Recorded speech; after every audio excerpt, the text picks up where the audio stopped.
Motion be agreed to.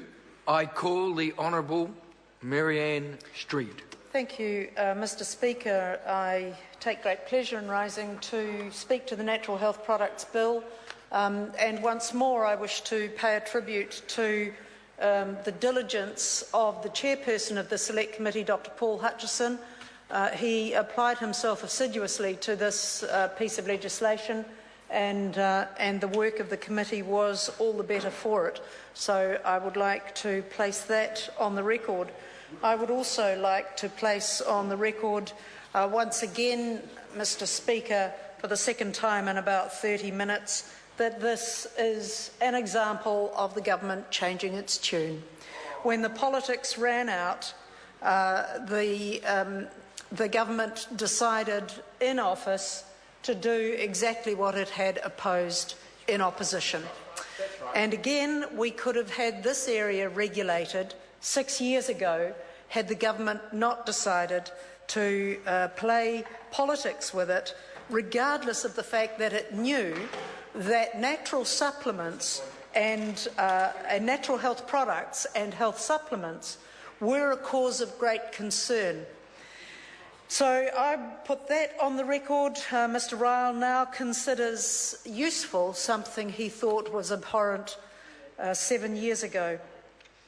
Mr Speaker, I welcome this. We on the Select Committee wrestled with this issue because on the one hand it's really important to have a regulatory framework around anything that is being sold to the public as having some sort of therapeutic effect, whether it's a cure or it's a relief of symptoms.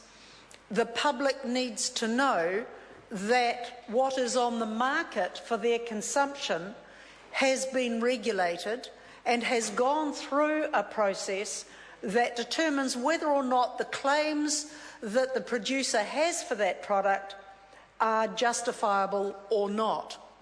And so, Mr Speaker, we found ourselves traversing a wide range of products.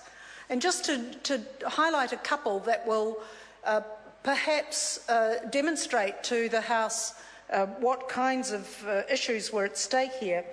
First of all, we recommended amending Clause 1 to change the bill's title to read Natural Health and Supplementary Products Bill, not just the Natural Health Products Bill, but the Natural Health and Supplementary Products Bill, because there are an increasing number of claims made for dietary supplements that have caused people concern and have required a closer regulatory oversight than we have had previously. In addition, Mr Speaker, we have seen various products change in their application over time. And the most obvious example of this, and we refer to it in the Select Committee's report, is honey. We needed to be able to distinguish between a natural health or supplementary product and a food and a medicine. And with developments with the use of honey, there are different products which when used, different uses for honey that have at different moments the purpose of a food, the purpose of a supplementary product and the purpose of a medicine. Bandages that are impregnated with manuka honey have a therapeutic function.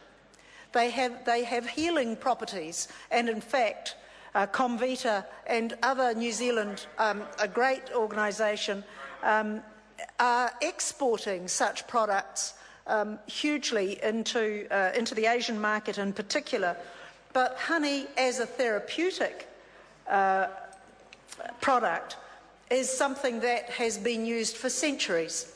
So, as well as being a food, it has been used for medical purposes and as well a supplementary product. So that just gives some idea, I think, for the House that we were looking at a range of products and we didn't want to arrive at a regulatory system that was ludicrous, because it was very easy to end up with a system that meant that tea bags had to be regulated. If they claimed, as the tea bags I use all the time, peppermint tea to provide clarity, chamomile tea for relaxation, linden leaves for astuteness and as a pick-me-up, lemon balm as since the 17th century been used as a dispeller of the